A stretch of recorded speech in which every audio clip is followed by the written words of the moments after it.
I'm Shelton Wilder, and welcome to Wilder Possibilities Podcast, where each episode follows an entrepreneur's journey into the transformative power of that light bulb moment where everything clicks. I call that the click. Those pivotal points that redefine our futures, illuminate paths to success, and even change the world.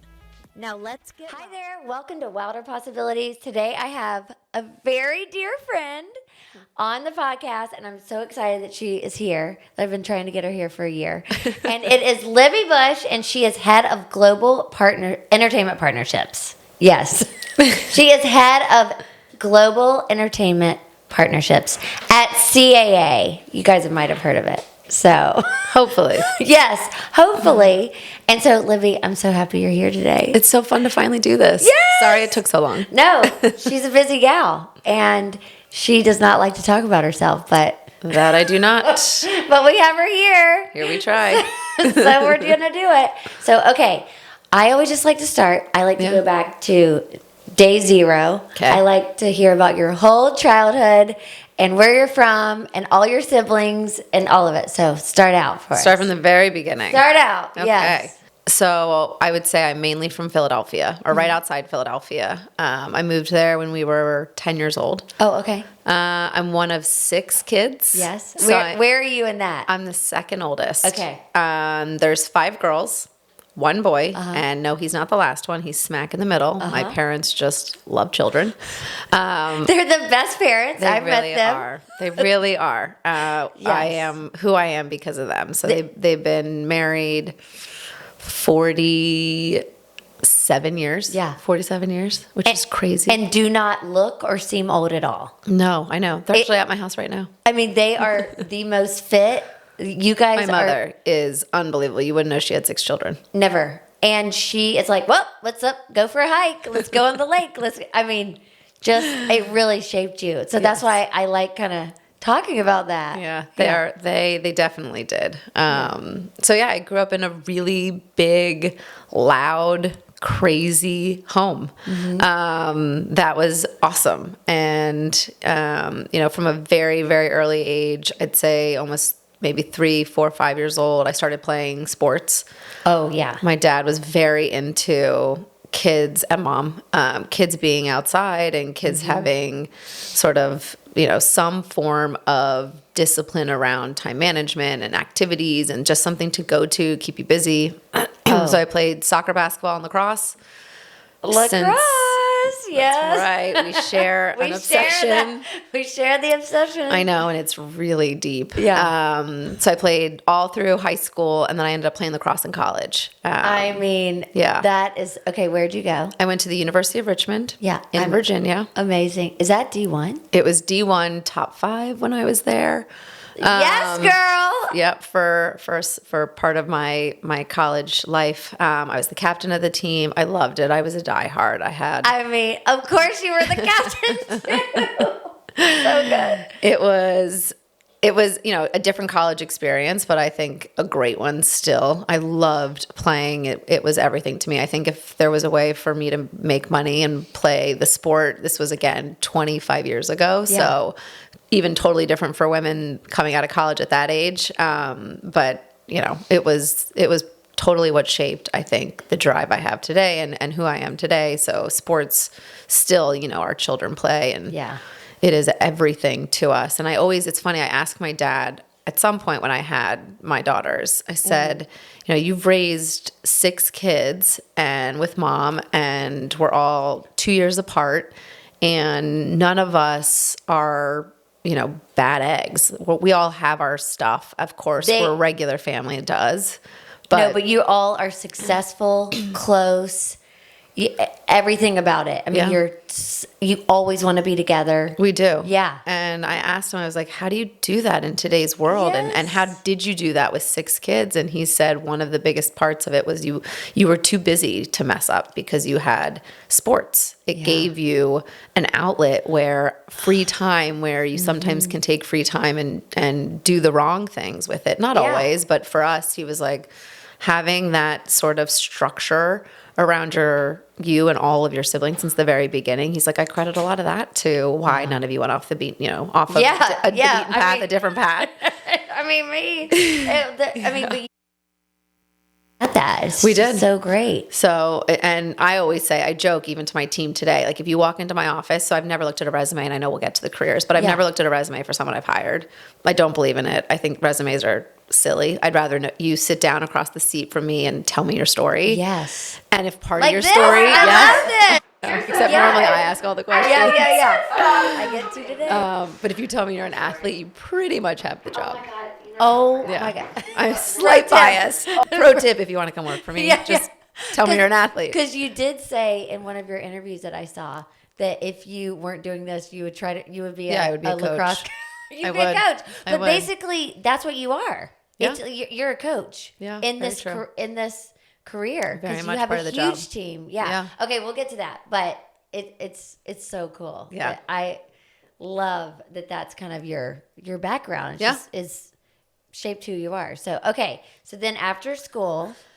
So I played sports my whole, obviously, life up until that point. So graduating from college, I did what felt very obvious. I was like, I should have a career in sports. Sports have defined who I am. At the time, I graduated college. I came back to Philadelphia where my parents live.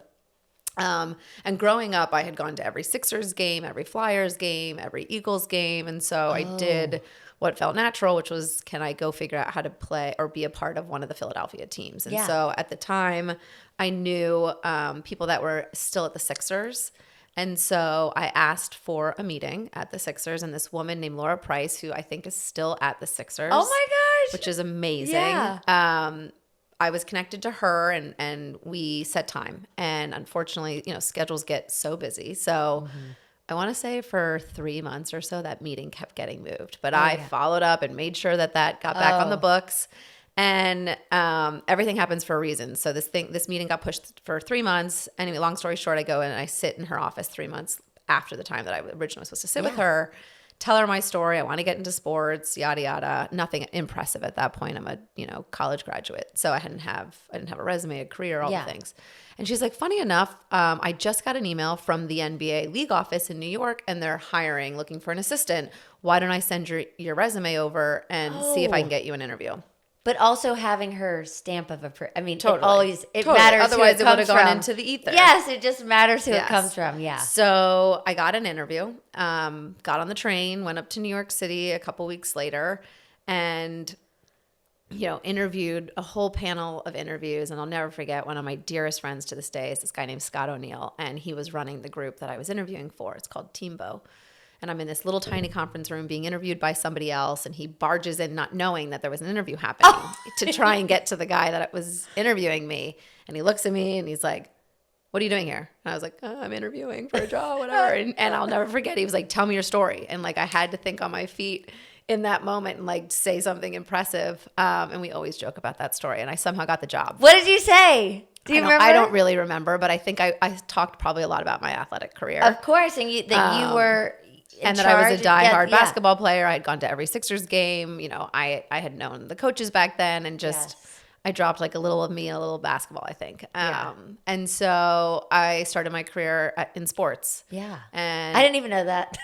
That's why I make everybody do this and sit with them so I can find out. So I worked at the NBA league office, which was unbelievable. Wait, the league? So not office. One of the teams? The league. Oh, in New York City. Oh my God. And I worked for this group called Team Marketing and Business Operations. And it was essentially like a consulting group for NBA and WNBA teams. So our job was to look at the team structures and look at sponsorships and ticket sales and game operations and marketing and partnerships and all the things, and see, okay, if New York is really successful in sponsorships, what can we gain from knowing why they are so successful in sponsorships? And if Minnesota is struggling, can we take best practices from one team and figure out how it supports and helps re-engineer it for another team? So it was a really cool way to go from being an athlete to understanding the business of sports. And then that's where the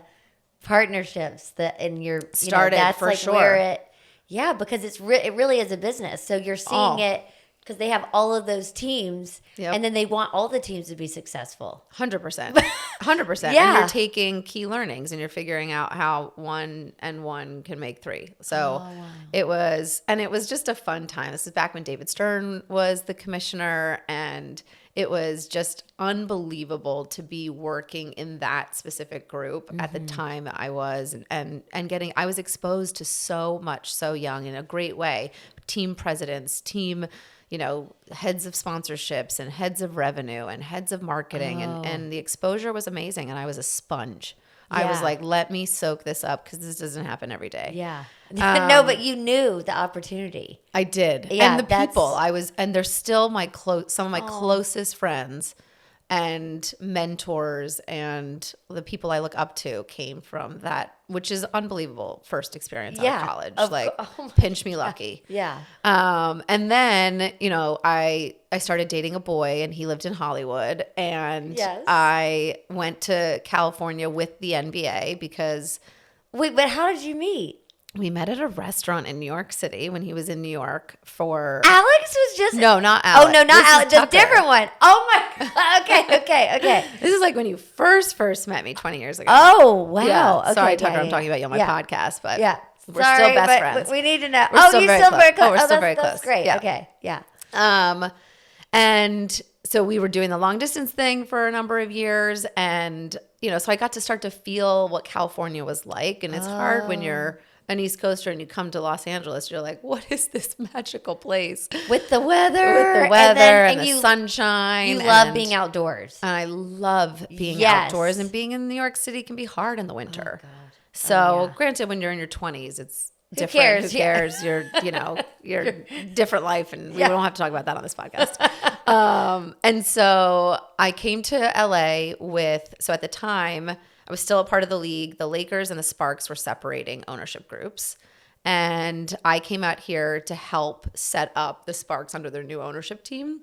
In LA? In LA, and never left. Basically, they offered me a job to be their director of marketing. Yeah. And I was like, yes, please. Yeah, So no problem. Yeah. I will go, now from the league to a team. Yeah. Were they supportive of that? Very supportive. Yeah, because Very I'm supportive. sure that was kind of a... Yeah, and it was great because you still have all this connective tissue to the league, and you can share, obviously, the ambition of what the group was doing at the league office on the local level of the team. Oh, yeah. You're like boots on the... you're in there. It was lovely. And it was... Candace Parker was her, inaugural season. She was a rookie that year. Lisa Leslie was retiring. It was like a cool time, even though sadly the stadiums were not as full as they are now. But I still, again, you learn a ton when you go from a league where you sort of operate at the highest level. Then you go down to the team and you learn more of it was more of like a startup mentality, and the highs and the lows were all about the winning and the losing, and totally different perspective. And I did that for a number of years, and then once you're in California and Los Angeles specifically, it's hard not to get the film and TV bug. So I started to meet people in film and television, and I decided I wanted to see if I could pivot from the sports to entertainment. And so I was introduced to, a friend of mine's husband introduced me to a man named Mike Benson, who is also still like one of my mentors, and love him. And if he's ever going to listen to this, he already knows that. But he was running marketing at ABC at the time. Okay. And so ABC, their whole marketing under division. Disney, yes. Wow. So under Disney, he was responsible for launching all the television shows. And so I Big spent job. time with him. Yeah, small job. He's now the president of CBS Paramount. So small job. Oh my God. But look at all these mentors. Yeah, he's amazing. He's amazing Wow. too. He's brilliant, brilliant, creative. It's so great. And asked to have coffee with him. Long story short, he had coffee with me. I'm very, very specific when I talk to other people. I'm like, follow up is everything, and follow up with intention. Fortune's in the follow up. Fortune's in the follow up. That's Totally the agree. dorkiest thing. It's the But it truest is. thing. If anybody's listening, because a lot of people, getting into careers listen to this. Yeah. So it is all in the important. follow up, but Yeah. not mindless follow up. It's like you have to have like some reason to do it. And so read, if he's quoted in an article, mention the article. If they launched a show and it did gangbusters, compliment the show, congratulate them. Not just like, hey, it's me again. Hey, just checking in. So having an intention behind the follow-up is always good. So with anyways, a compliment. Compliment. You don't have to go too far into it, but I think just showing that you're aware of what's happening in their ecosystem and you can point to something as opposed to just like a mindless. It doesn't take much to say like, hey, following back up, but it takes a lot more to take a minute, read, educate yourself, find something interesting happening in their world and use that as like, I'm paying attention. Yeah. That's why I'm maybe not up. compliment, acknowledgement. Totally. More. Yeah. Okay. That you see them. Yes, totally. Okay. Got it. So anyways, I took him to coffee, kept following up with him. No job, no job, no job, no job. I kept calling him every 6 months basically. And finally one time he like laughed at me. He's like, goodness gracious, I have a job for you to interview for. Yeah. He's like, there's this job on our team. Go interview for it and leave me alone. No, not really. But that basically was probably what he had in his mind. So I got the job. It was like and I ended up taking a step back. So I took a pay cut. I took a lower title, but I wanted to get into entertainment. And that was like what I was willing to do that. And I had to drop my ego about it. Yes. Listen to that. That is so important that you saw the vision though of that. Just like, okay, well, yeah, you can't.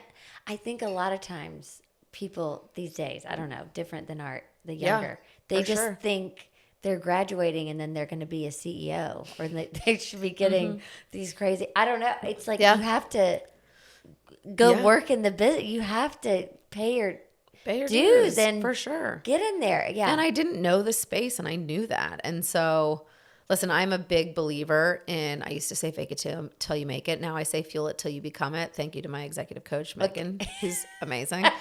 I have a lot of great people around me, which really are helpful. But I also knew that to do something completely different, launching a television show is very different than working for a WNBA team. Yeah. And so I had to be real with myself and say, like, if I want, and it was Disney. I'm like, if this is my entry point, I'll climb high. I just need to like get in the door. Yes. So I started that job and my job, that was where partnerships really became key to me because my job was, television shows will only spend so much money marketing that Lost is coming or that Grey's Anatomy is launching. And so after companies say like, okay, I can only spend so much buying 30-second commercials to tell Shelton to go watch Grey's Anatomy, is there another way to break through? And the other way to break through is brands. And so we started thinking about, is there a creative that matches with a creative of a brand? And can we put a brand and a show together and build a big marketing campaign and break through cultural conversation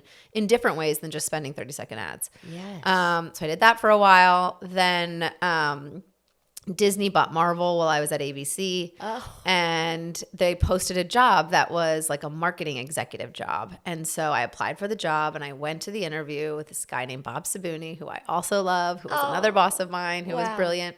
That's a theme, that you do not burn bridges. I do not burn bridges. I mean, and I've been lucky. Up, people, this is a theme. Yeah, never burn bridges. No. Never. You never know where someone's going to go. Yes. Okay. So I'm interviewing for this job with Bob and he starts explaining the role. And I'm like, this isn't a marketing job. This is a sales job. And he's like, yeah, what'd you think it was? I'm like, well, it's listed as a marketing job. I've never sold a day in my life. I've been in marketing for 9 years. And he's like, well, you're here. So let's just finish the interview. And I somehow got the job.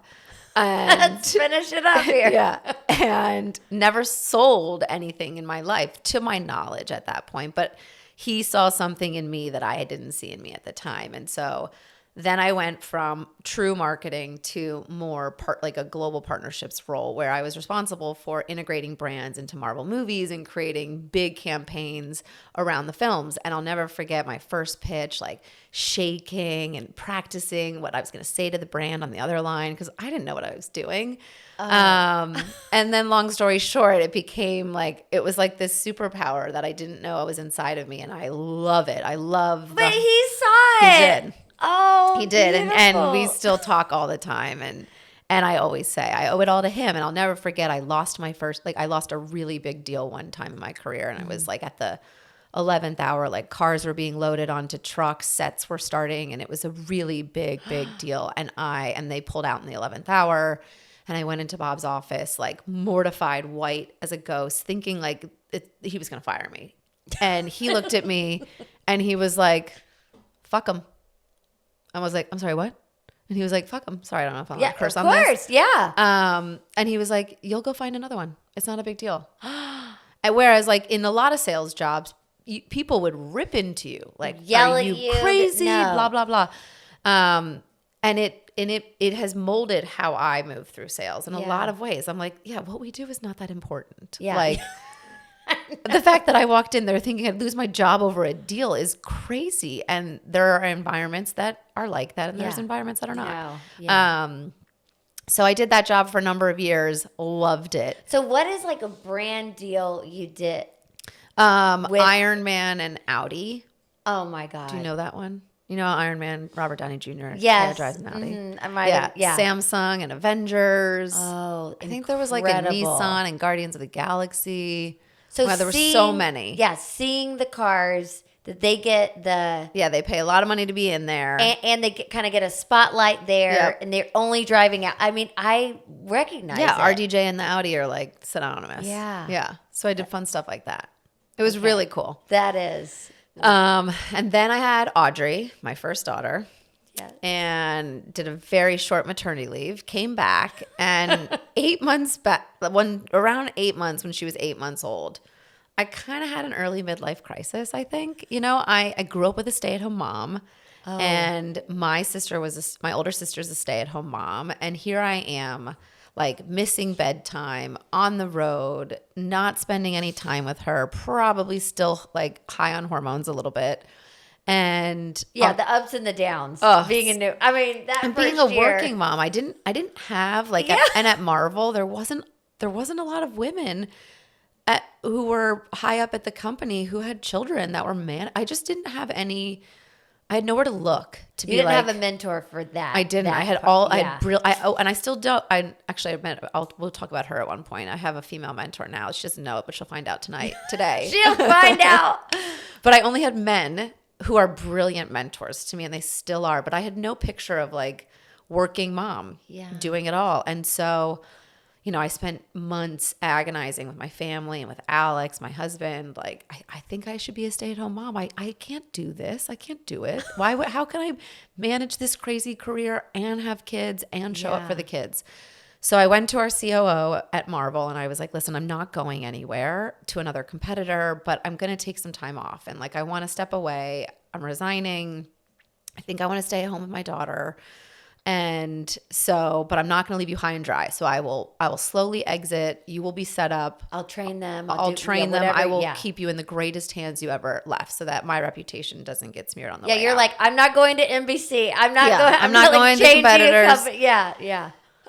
So I slowly exited over the course of maybe 4 or 5 months. Oh, and you were so generous. Very much. Yeah. And I was like also probably like avoiding being a full-time mom, maybe. I don't know, subconsciously. Well, you and I really share that. Yes. I think that's what we've always bonded over. Yes. Like, the park? Nope, not for me. I can't do it. Not for me. Even though I look like I belong at one today. But this is my Friday cash. So on my last day, they asked to have coffee with me, this woman, Lyle Breyer at Disney. And in our coffee, she was like, listen, we all respect you want to go spend time with your daughter and be at home. If there's ever a world where you would consider consulting for us. And not she said it. Yeah. And she's like, and not just Marvel, but all the studios at Disney, we would love to entertain that. I have chills. Yeah. You didn't even. No. I didn't even you think didn't about think it. of No, it? This wasn't my idea to start a company. It was. Oh my God. She was like, hey, we got an idea. Yeah. And so I remember going home being like, what does the consulting charge? What does the consultant And there was do? no ChatGPT. Claude was not nothing. out. Damn it. There was nothing like that back then. This is 2014. Yeah. So 12 years ago. And so I remember like asking friends, I'm like, what do consultants do? How much do they charge? And it's sort of like a finger in the air. What can you get away with? Yeah. And so I signed a 3-month agreement with Disney. And I was like, okay, I'll do it for 3 months. And then I'm like really going to go be a stay-at-home mom. And we are so good. Actually, there's like 1 week, there was 5 days where I had like fully been like off for Disney. Yeah. And my consulting agreement hadn't been finalized yet. So I had 5 days at home. And I'll never forget, Alex came home like maybe day 1 or 2.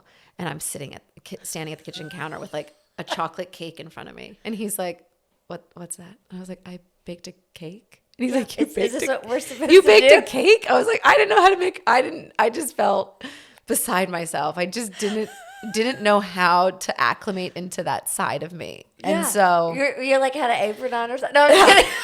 He's like, what probably. are you doing? He was Libby? so perplexed. It was so funny. He's the best. So anyways, I went to work with Disney. I signed a 3-month consulting agreement. Fast forward for 1 year, I re-signed every 3 months. And along the way, I started getting calls from other companies. Activision Blizzard was launching Overwatch, a video game. They were like, hey, can you do partnerships for us? And I said yes to them. And then my best friend Jeremiah was like asked to be on a television show on the OWN network, and he's like, you negotiate. No, it's still to this day, I think most of my friends don't know actually what I do for a living, so they're all hopefully going to listen and find out.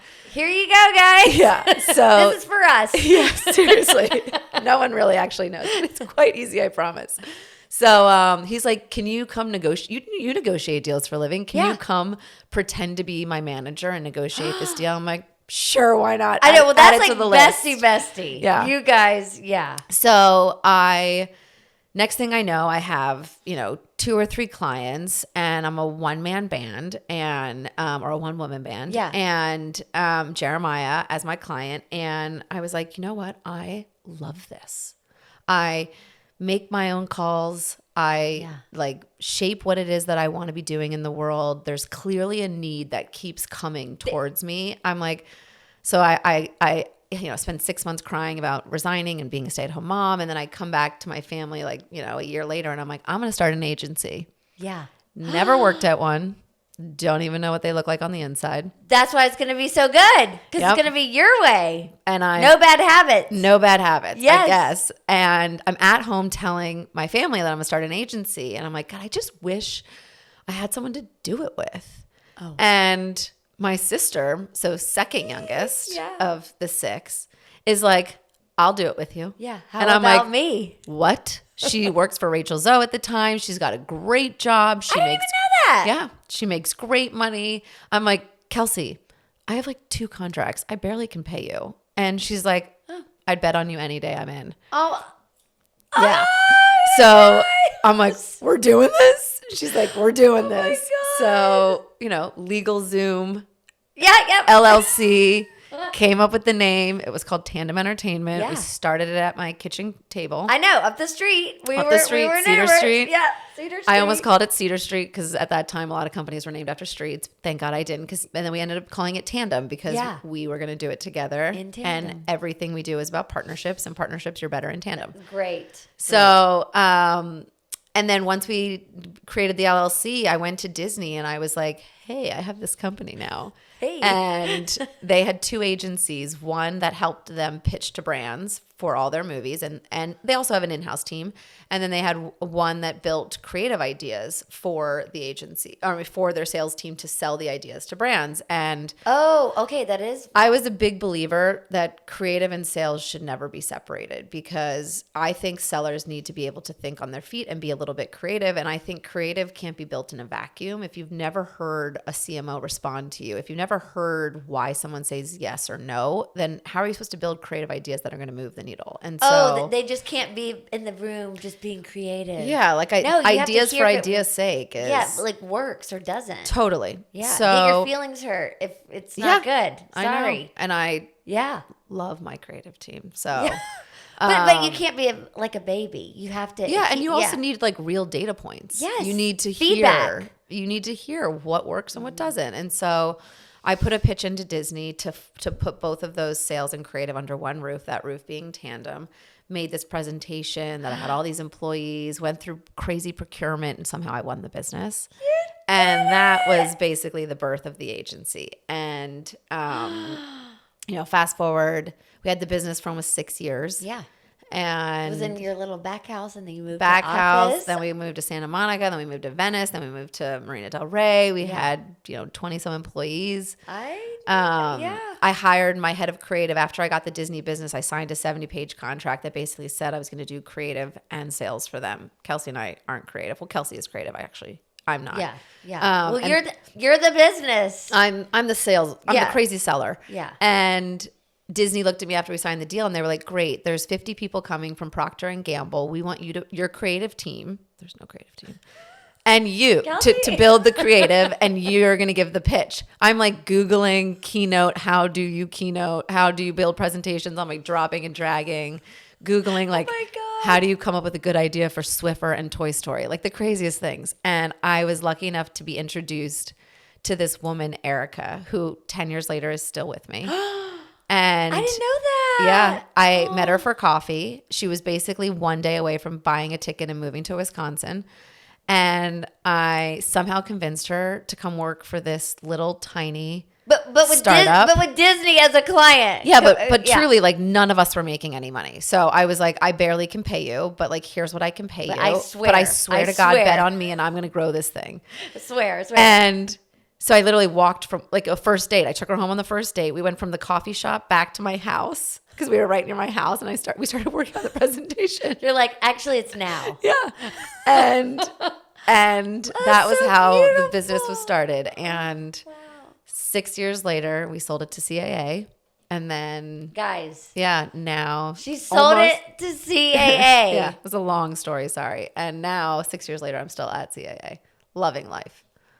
I mean, that's my career story. That is okay. So, how did that even go? I mean, I was around. Yeah. I mean, here and there, you were like, but like, how did that even come up? I mean, we can't just graze over like, oh, just sold it to CAA, like that little company. I mean, like it's funny. So, listen, a lot of crazy things happened along the way. I would say after the second year of having the business, I think we clearly had we were servicing a big need in the marketplace. I think partnerships and brands have always been in and around Hollywood and entertainment, but how they enter the equation has always evolved. And we were doing it in a really, I guess, fun and different and interesting way. So we had great clients. We had, I think, a great team. And so I was in acquisition conversations probably after the second year. We had companies start calling and saying, engaging us about acquisition. I didn't know what acquisitions looked like. I didn't know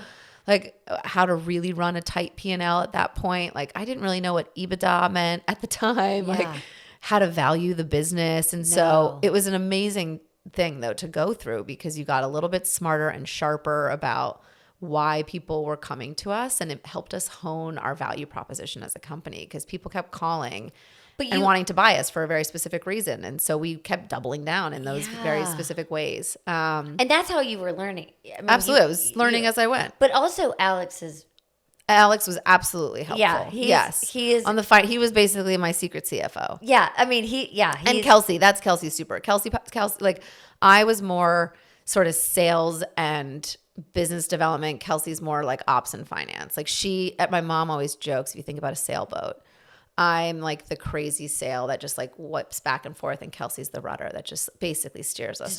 She's just like, crazy girl, go. I'm actually directing you though. Yeah. Like, so it's the perfect combo. Yeah. And working with siblings, it could go one of two ways. And ours, you guys did it. We did it brilliantly. Yeah. And we'd put our egos aside. I'm not easy to work for and with. And we had to really work on that part. You know, we met with executive coaches in the very beginning. We'd have a lot of honest conversations about roles and responsibilities, and, you know, and she's an unbelievable partner, because she knows how to let like big personalities shine and go.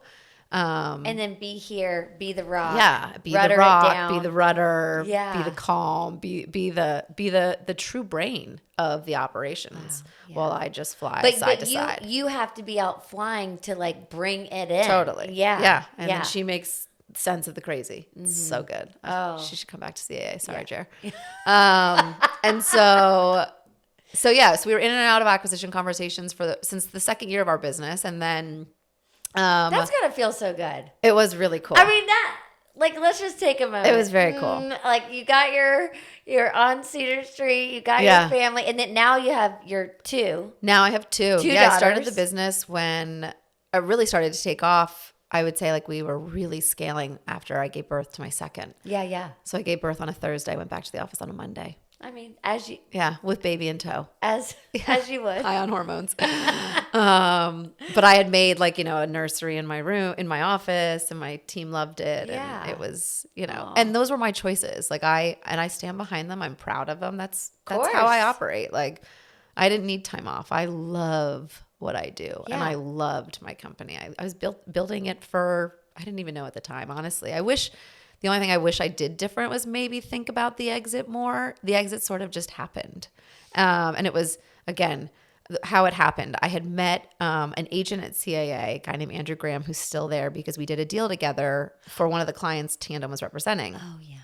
And he took me to lunch after the deal and asked about the company. And he's like, you should meet more people at CAA. And so I went into CAA and met more people. And long story short, I got a call from them one day because there was a guy who was rolling up a bunch of small agencies. And so the guys at CAA called me and they were like, would you ever sell your company? We know a guy who's doing a roll up of a bunch of agencies. That's not CAA. And we'd love to make an introduction. We think your company is something he should look at. And I was like, sure, but you should know whatever this company is, I'm actually like pretty far down acquisition conversations with somebody else. Oh. So they would have to move pretty quickly. Yeah. I did not know. And the guy was like, okay, I'll call you in a bit and let you know if it's anything for real. I hang up the phone. My phone literally rings 3 minutes later. Oh. And it's him again. And he's like, on second thought, what if CAA bought your business? Would that be interesting? Look at my chills. Yeah. I didn't know. Yeah. And I was like, it would be Whoa. very interesting, but same rules apply. I'm very far down the road with somebody else. And so fast forward, it was a competitive bid. There was 2 agencies fighting over it, and we went with CAA. The bidding war. I love a bidding war. Love a bidding war. Oh my gosh. But when CAA came knocking, I was like, what? Whoa. CAA? Yeah. Like the top. I wouldn't have even put that on a vision board. Ever. Like in my wildest dreams. It's still pinched. Yeah. Okay, and so then they came, the bidding war happened, but they weren't like, oh, I just want your company and see you later. They're like, no, ma'am. No, we love you, need you. Yeah. That's Okay. how acquisitions sadly go. Yeah. I was a lot of the business and Kelsey was a lot of the business. Of course. And so the people were what they were buying, which is awesome. Yeah. And says so much. Says so much. Yeah. So we went in-house. Yeah. So and you've been there now. It'll be 6 years in November. Okay. Yeah. I know. That's the pandemic. I mean, It was the pandemic. They buy you. They bought me all virtually. Yeah. Never met them in person, just on Zooms. You're like, hello. We would go for like long separated walks to get to know us.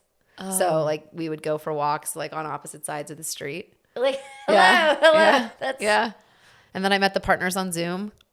And I met our president, Jim Burtson, on Zoom. And he had a vision for why CAA was buying my business that was so inspiring. And that's when I looked at Kelsey and I was like, I know we're about to sign that deal, but we're pivoting. We're going with CAA. Like, we're going this way. We're going with CAA. Oh, because he loved his vision. That I did, yeah. But it was risky. I mean, we were through all the diligence. We were through when we were in the long form. We'd already agreed on the terms of the deal. So I mean, we had spent 6 months negotiating with a different agency, and it was a risk. Like CAA still hadn't done diligence, so I was gonna blow a deal up on the hope that I could get a deal done with CAA. In the middle of COVID, during the election when Donald Trump became our president. Like, it was like, am I insane? What's happening? Like, the whole world's going to blow up and I'm going to do this. But I had this gut feeling that the one buyer would be a short-term maybe partner and CAA would be my forever partner. It could be forever. Yeah. So you bet on yourself again. Oh, you did like a big gut check. I did. I think I did. And it just felt really right. And it's CAA. I mean, they're unbelievable. But honestly, going in, I don't think I even knew what I know now about how incredible of a business it is. And the access. I think you told me that before. Yeah. It's just when you're there. It's yeah, just they different. promised access and information and support and leadership and all these things that you kind of go in and you're like, I hope it's true on the other side. Yeah. And it's been that in spades. And, you know, the partners, the leadership group that I'm lucky enough to be around, I mean, they have bet on me big. And well, it's paid off. Okay. I hope. Can we please What tell? now? What? Take a sip of your coffee. Which story? My favorite story ever. My hands down favorite story that I think I fell on the ground afterwards. I just was like, The one we just we're saying? Yes, the one we were just talking about. So after I'd say my first 3 years at CAA, Yeah. I get a call, my assistant comes into my office and she's like, the partners want to see you in 5 minutes. And I'm like, did they say why? Yeah, she comes in kind of serious. Yeah, and she's like, no, then they're being a little coy about it. But they want you to go over and sit outside the conference room and they'll call you when they want you to come up. And I'm shaking. I'm like, is this the moment when people get fired? Like, is this how it happens? Is this HR situation? Literally, I was like racking my brain. I'm like, did I insult somebody? Did I lose money? Did I hurt the business? Like, why am I getting fired? I call Alex on my walk over to the conference room. I'm like, I just got asked to like go see all the partners with like no notice. I have no idea what I'm walking into. I'm 5 minutes. But maybe I'm like, but are the partners are going to fire me? And Alex is like laughing. He's like, they're not going to fire you. I'm like, but this is a very strange feeling. And I'm literally shaking. I'm sitting outside this conference room waiting for my call in. And I'm literally envisioning like HR on the other side at like this long conference room. Like, today's your last day and here's your severance package. Thank you for being our employee. This is what's going through literally what I'm going through my head.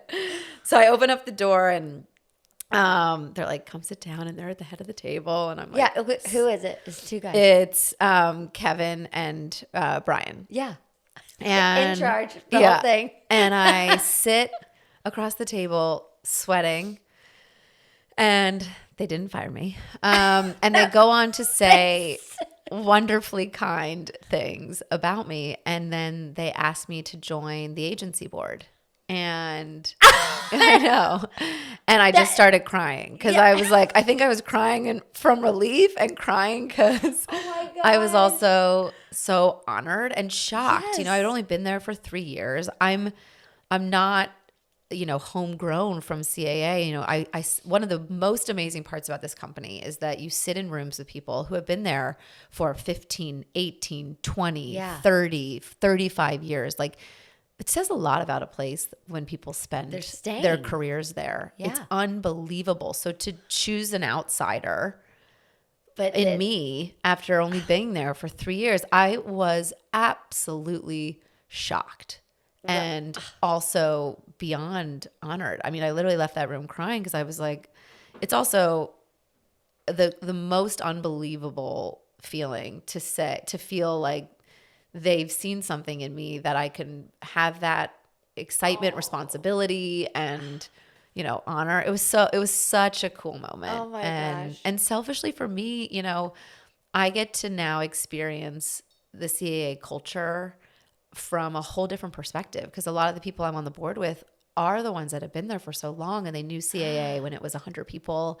We're now 4,000 people. Oh, and how many are on the board? There's like 20 of us on the board. 20. Yeah. Yeah, I know. From thinking you're getting fired to, just kidding. Here's a seat at the board. I know. We all know that about you. But thanks. I think that's part of your gift and your charm and the beauty that you're just like, well, it could be my last day. And they're like, what? I know. I don't know. No, because you don't have any ego, and that I think that's I really like, don't. Really, I really don't. Yeah, I have you. I have a knowing of what I'm good at, but I do not lead with ego. No, and I maybe could use a little more. Honestly, my executive coach tells me every day. She's like, I need to turn that ego up just a little bit because it would appear in more. Like, I'm super confident when it comes to the work I'm doing. It's the personal side which is why I thought I was getting fired. It's like the me side that is still doesn't match my profession. I have like the Libby personal side and the Libby professional side. Yeah. That side, I know I'm great. This side, I still think like I'm, not worthy of the room sometimes, which is crazy. Yeah, well, you're very worthy. I know. Thank you. You are worthy. I believe it. Yeah. I just need to channel and own it now. Channel it. Yeah. But I still think that sometimes that can, I don't know, in a strange way, be helpful. So it's just not. Some people. They just seem so. I agree. I yucky think it's more about it. it's disarming Yeah. too for Yes. people It's you're working. authentic. It's Yeah. disarming. And Yeah. It's honestly like our CEO, I think one of his superpowers is exactly that. Knowing that being like he disarms every room he walks into. He is the brightest, smartest, most authentic human being, and he is also a badass. yeah. But he's disarming in a room, and it puts the other people on the other side Yeah. like at ease. And I think it's such a superpower if you can channel it. Yeah. Like you want people across the room to bring out the best in them. And I think if you come in chest pounding and, knowing that you are almighty great, it leaves no room for others. And so, Yeah. I think it's obviously powerful. thanks. So I just love that story. I'm always like, oh my God. Okay. So then moving forward, so you're staying there, and then they gave you your whole division. They did. I mean, that's so crazy too. So I started out inside our digital group at CAA, which was a really wonderful place to land. And, I think when I look back at the acquisition, had they just thrown me and my team into the center ether of CAA and said, swim, go figure it out, I think we would have lost our way and not been as successful as we've been. And at the time when they bought the business, we had a lot of clients that were in the digital space. We were working with Vox Media or BuzzFeed and Funny or Die and all these digital publishers. So the digital team made sense. And it was a wonderful place to just like softly land inside this massive company. And then over time, I think as I got to CAA and realized what the opportunity looked like in front of us, the business started to evolve much more beyond that. I mean, when you sit at the center of film and television, it's hard not to figure out partnerships for that space. And so about maybe 2 years after I got there, I had an idea. And the idea was that the business should be on its own and it should be different than what I was currently there to do. And so I built an idea and a vision. And I think one of the things, for whatever reason, I always have is, and my team jokes too, when it comes to certain things in business, I have this sense of fearlessness. I'm like going for it. Yeah.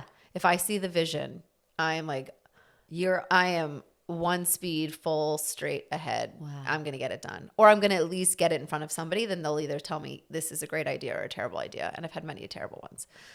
This one happened to not be one. This thankfully. was a very good one. Yeah. And again, I don't even think that the vision was that good. I think what I love about CAA is it's very entrepreneurial. And so I think sometimes you can sell your businesses. A lot of acquisitions don't work. You can sell your business and you get into like corporate world and it feels like you're just part of this massive machine and you've lost all of your ability to innovate and tinker and build and grow and all these things. That is not CAA.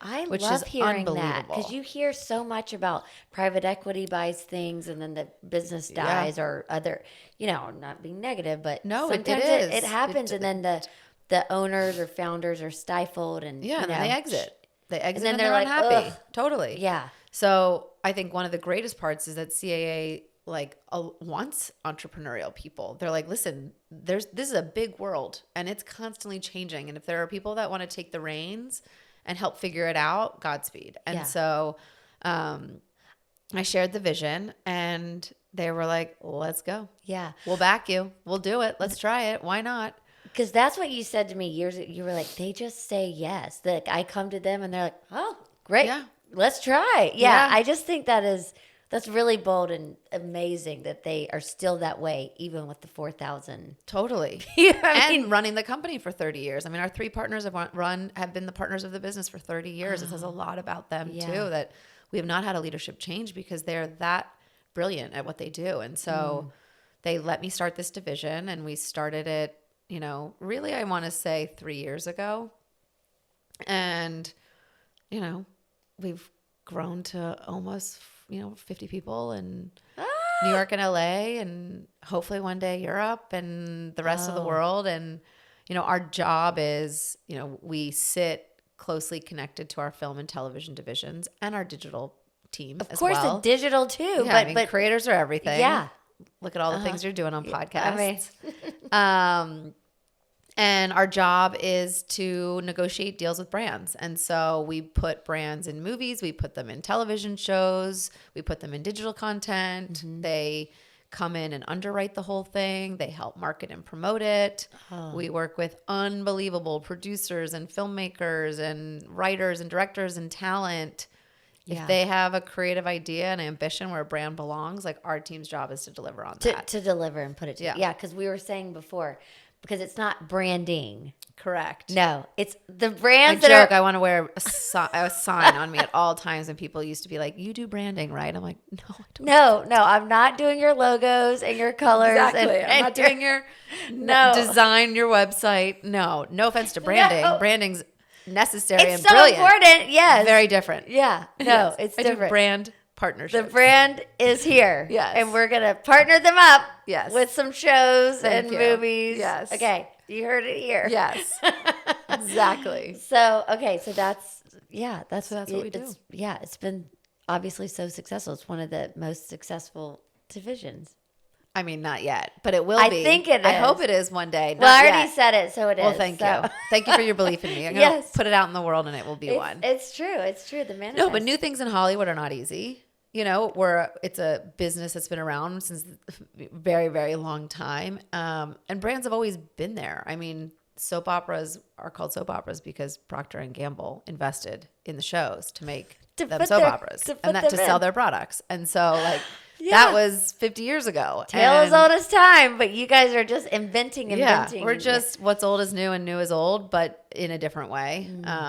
And it's so fun. I get to work with unbelievable people and talent. And I always joke, I'm like we get to be like the fairy godmother. It's like Ariana Grande needs, money for a short film. We're going to sprinkle some fairy dust in there. The film gets made and then we get to go to the next thing. And, so it's fun. We just get to look at like this amazing, all of these opportunities our talent want to do, and find the right ones for brands, and then be a part of really cool programs that otherwise wouldn't have been made. That get made. Yeah, you're making it happen. And so, are you still doing the managing side?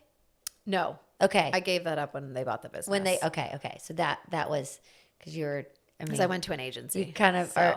And that wasn't my superpower. That was more Kelsey's, honestly. Like, she was really great at the talent side. And so she came inside CAA for a little bit. And now she went with Jeremiah and she runs Jeremiah's company. Yes. So she's doing that. And she's built that with him to be all the things that they've made it be. And it's been so fun because Jeremiah's basically like family too. I mean, his family.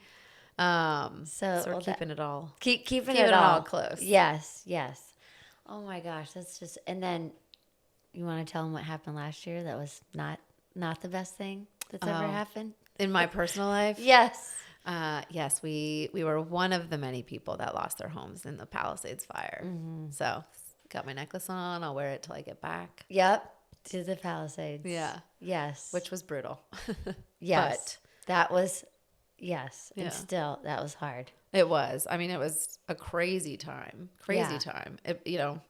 I don't get taken down easily, and that took me down. That was But look at us now. Now we're good. And you have your strong team, your incredible family. But I mean, I was basically like unavailable for, I don't know, the better half of 2-3 months. Yeah.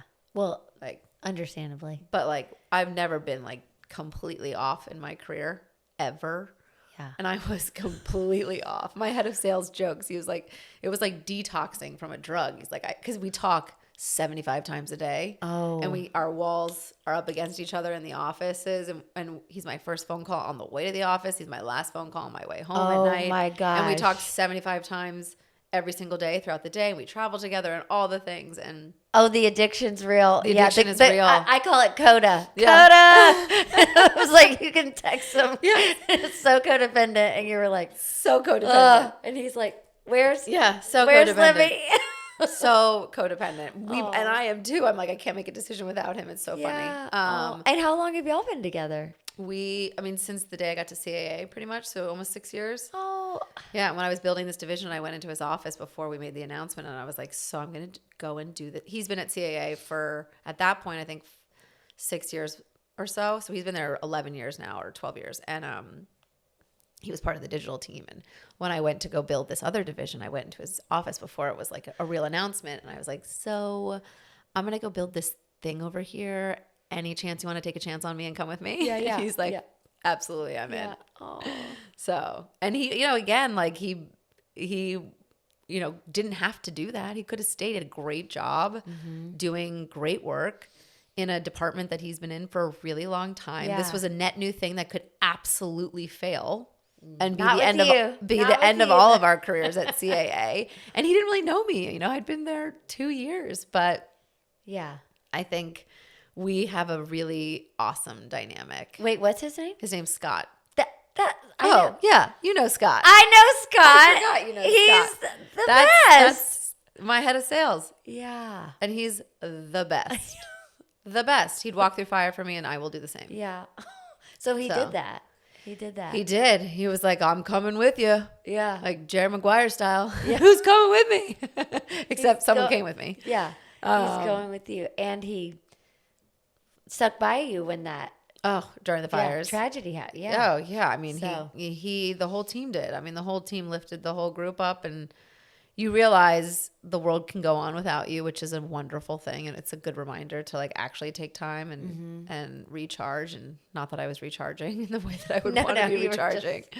Yeah. But no, it was rough. It was really, but again, even CAA, I mean, everything they did for me and everyone that lost, there's 12 or so of us in LA that lost our homes at CAA, and They've been so great. Oh. CAA was wonderful, helping us get, insurance help and people to help us translate everything that we had to understand. Cause I mean, again, you're sort of just like smacked in the face with all of this information, and you're like, which parts of it are appropriate for me and my family's different than your family and your family and your family. And Yeah. they gave us so much help resourcing wise. I mean, our CEO, our partners, who are really busy human beings, I want to say for almost maybe a month or so, every single day, they either called or texted me. Checked in. Yeah. Oh. I'm one of 4,000 employees, Yeah. but like they really care, which was amazing. That like makes me cry. That's so sweet. It was. I mean, my parents watching it, they were like, "Wow, you're working for really good Yeah, people." I think you've landed in the right spot. I know they're really good people. Yeah. Which is not everyone's story. No. I've had horrible bosses. Don't get me wrong, not at CAA early in my careers, but for more often than not, I've had unbelievable bosses, Yeah. and they help me figure out how I want to be as a boss. Like what let me thrive in my various stages of my career. And I took like all these it's like my first job, all the best practices. I took all the best practices All the best from nuggets. the greatest mentors. Yeah. And then I also took all of the bad practices. What not to do. Yeah. That Oh, stifled me in my career, that made me feel small or little, or, it was like I have really wonderful bright spots of really good people that are all around me. And I've nurtured those relationships too. Like I always say to people that, your Rolodex of resources and people that you collect along the way, nurture the hell out of that, because you never know when you might need them. Yeah. And you always have to know how to use them and at what point to use them, and how to be grateful for whatever it is that they give you, and how to also then pay it forward. Like my assistant jokes, I spend so much of my time saying yes to meeting with people, getting a coffee, doing an informational, etc. And she's like, why do you do all these? And I'm like, because at some point in my career, so many people did this for me, and I will never be too high or too important in my career to help whoever it is. That if someone's calling and asking for me to meet with somebody, it means something to that person. And 30 minutes of my day is nothing for me and so much for somebody else. And I learned that through all the people that let me have coffee with them along my career journey. That you kept following up that with? showed, that I kept stalking for jobs. That's a good thing to do. Stalking really works. I have to say, as a business owner, it helps. It's like, The they follow-up really is everything. They really care. They want. You're in around. sales. Yes. It's like, Yeah. Got it. I think if you have conviction behind why you're reaching out to somebody and why you need something from them, it's the most respectable thing. But I do also say, like, if you're going to ask for someone's time, you better be prepared to use it. And like that has always been, I think, something that people need to figure out. Like I've given people time and they don't know how to use it. And that's a bummer. You walk out of that room being like, they didn't even know what, yeah.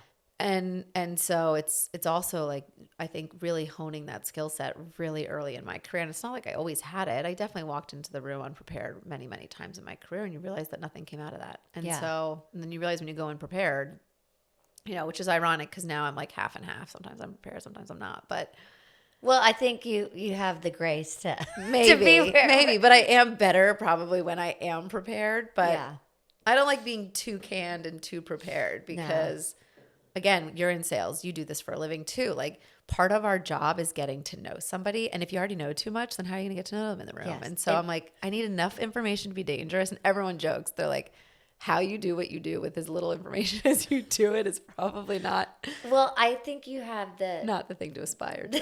The same skill though is that I always joke that when I die at 112, because I'm going to live 112. Oh yeah, it's going to be a long life. I see that for you. Yeah, I know. You can tell. I don't think I want that. The tombstone will say she was able to read the room. That's all it's going to say. Because I know when I'm like, you need to shut the fuck up. Let them talk. Like, pull back. That is a superpower. I really think being quiet. It is such a superpower. I know, but people don't. They're like, we're in sales. We got to blah, blah, blah. I know. Let's be quiet. People think I want to talk. I'm like, no. I totally agree. I'm going to listen on in. Yes. I always say, Shelton, the greatest salesperson, people are the greatest listeners. Yes. That's what I tell everyone on my sales team. 2 ears, one mouth. I use that. I like that. We learned that in kindergarten. Literally. Let's bring it back. That's so good. Yes. So it's like, just be quiet. Yeah. I will I'll be on a call with my team and they're talking to their client and I have it on speaker and on mute and I'm texting them. I'm like, 2 ears, one mouth. Shut up. I'm like, shut up. Stop talking. It's a skill set. I'm like, it's their house. Don't worry. Like they can decide. Don't roll up. Be quiet. It's so important. It really is. And talk about like disarming a room. If you just talk the whole time, it's just like people get bottled up. They're like waiting for their time to interject. For their time. Yeah. I totally agree with you. Although I don't agree with 112. I don't want that for me. I feel like 90 is great. Okay, 90 will be good for you. 90, like wheel me into my parents' lake. And then I'm good. Yeah. Oh yeah. Sprinkle me in there. You're beautiful. Yeah. Yeah, where you're doing your skiing, your water skiing, great. But I don't think I'm going to be great post 90. Okay. You're like, it's going to be done. I don't think I'm great. Now I have a brain of a 90-year-old at this current moment. But no. That is so good. Well, okay. I want to ask one last thing. Yeah. What do you think? This is such an annoying question, though. Yeah, tell me what. About AI. AI. Oh, man, this is such a topic. It's such a topic because it's a huge topic in my business, too. I imagine. Everybody's talking about it. What does everybody say in your business? Well, it's just like how are you using, but it's just because now there's just so much information, but it's like, how are you using the information and like the 10 years of experience of me doing this, of like what really matters and what, so I think that there's that, but it can take away, we're learning how to automate some things that are like minor tasks. Great. You absolutely should. Amazing. So we're definitely in the forefront. We're using it. Claude's my boyfriend. Co-work. I want to make it Claudette though. I know. Why does Claude have to be a guy? It should be Claudette for us. I agree. I'm calling it that. There you go. I always say the same thing. Yeah. Everyone actually says I should name Claude Alex because I say I love Claude all the time. And it would be so much better if you just said I love Alex, or like Alex is so smart, or Alex solved this problem for me. Then I'd be like Clark, not Clark. Yeah. Clark. Yeah. I love Clark. Yeah, love Clark. Clark's my best friend. I use it every day, and he's a genius. Is genius. So AI. Oh my God, I have so many thoughts about AI. I was definitely somebody that was like terrified of it, didn't want to deal with it, didn't even want to acknowledge it was in existence. That's so funny. So much. And I was just like, I'm too old and I'm not going to be around for it. And then obviously, I mean, you can't be that way. no, it was. I know. Yeah, Now it's I'm like here. all in. And listen, Yeah. I try and compartmentalize it because I think if I start to think about like every way and where AI is going to change our world, it can become really hard, overwhelming, dark, scary. Like I read the New Yorker piece on Sam Altman. I don't know if you did. I'll send it to you. And it was hard to read. It's just like I think about AI in terms of my career and what I do for a living and my team. And when I start to think outside of that, it's hard. You know, I think AI is going to change our professional lives and our personal lives. But I have hope that like all new things that are invented, like the internet and like social media. Or like the phones and the or texting. the phones. Like it's really bad, scary, and hard. And it does change our economy. It does change our professions. It does change how we show up in the world. And then the world starts to rewrite itself around it. So I'm really trying to keep that perspective. And as it relates to the job, I think it's brilliant for us. And I think a lot of time is being used in wasteful ways now that can be built more efficiently so that we can use our brains.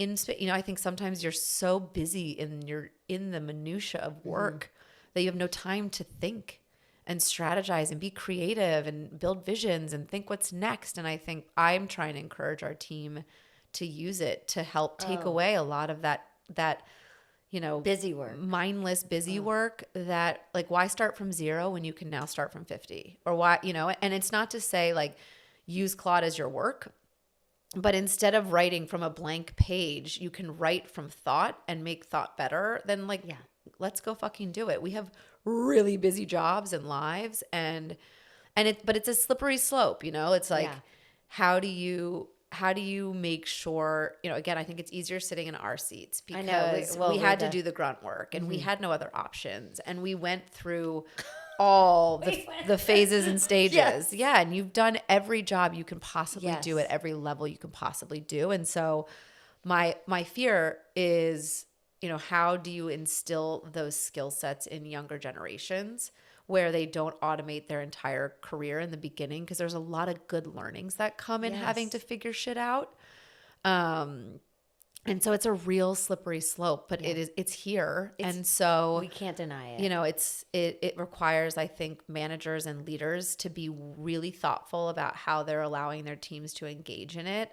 And I think it requires us to really pressure test our work and our thought. And I think it requires us to really make sure that we're building like parameters around here's how to use it and here's not how to use it. But I mean, listen, it's crazy. Like, remember, they're not going to have to write college essays anymore. I mean, that's all. Thesis statements, who needs them? I mean, it's crazy to think about. Yeah. Like a resume.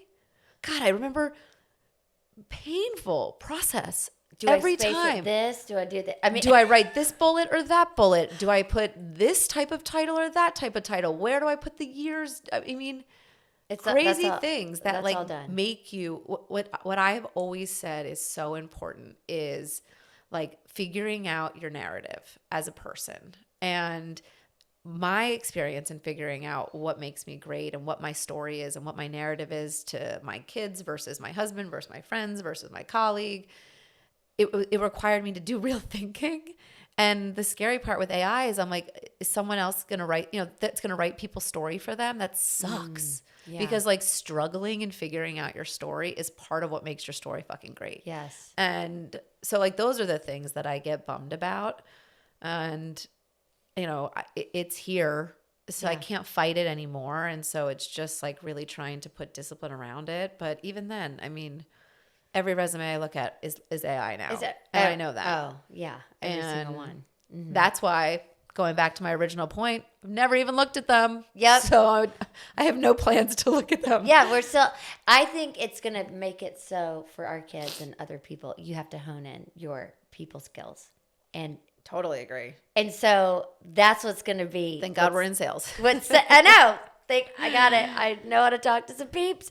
But It's true. I do believe in then the eye contact and the showing up. And I just think the showing up is going to be the most important. They've said now that some jobs in the future is going to be like a big career could be taking people to the grocery store or like just being with people instead of robots. So it's, it's people skills are have never been more important. So that's what I 110%. And now it's just figuring out like where and how do our kids and the younger generation hone those skills? Yeah. Is it college anymore? I don't know. Is it, is it just going straight to work? Is it having, a skill. handy jobs? Yeah. Like, what is it? It's not strategy.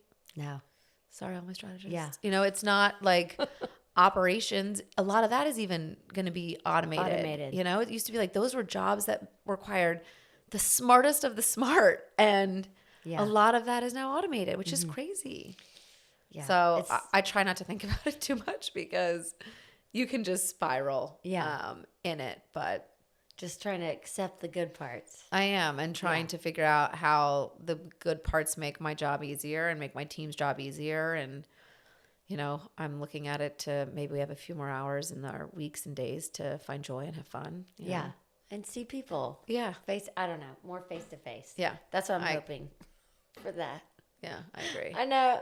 It's good.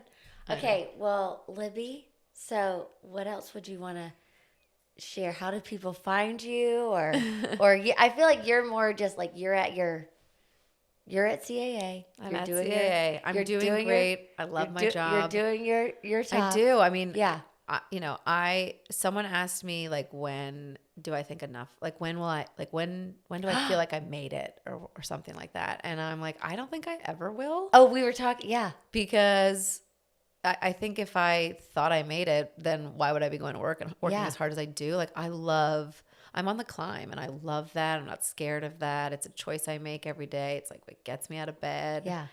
So, because that's what the whole thing was. When did you get the click? But it was like you told me all your clicks. And we're still making clicks. I really am. I think like I joked the other day. Someone was like, what more do you want to do? I'm like, what more do I want to do? I'm in like chapter 1 of my book. Like, what do you mean? There's a lot more to go. There's a lot more to go. So yeah. But it's nice. It's nice to wake up and love what you do, because when you give away time with your family and you give up some of the special moments with your kids, I always say balance is not the thing you strive for, because it's not possible, and you will spend the rest of your life agonizing over balance if you're trying to get it. And I think if you don't love what you do, it's hard to make that choice as a mom every day. But I love what I do. My kids get to see it. They're like, they're so my proud mom's of us. a badass. Yeah, and I'm like, that's such a cool thing to say. So proud. I hope they always are. I was at your house and they were like, who'd you see today, Mom? Like they were like, it's really. I know. But even if I had like a boring job that wasn't talent and stuff like that, I think as long as they see that I'm making a choice to go to work every day and I love it, if it's like, whatever job it is, I just think that if you can show your kids you don't have to love it, but that you're passionate about it, or you're making this choice, whether or not you have the option to make the choice, I still think them knowing you're making it is hopefully something that gives them a line of sight into like what's possible for them later on. So, I love that. Okay, well, I'm so glad that you came on. I learned so much about you. That's my story. 20 years later, now you know it. Yes, now I know. And thanks for coming on. Of course. You're the best. Thanks for having me. Okay, love you.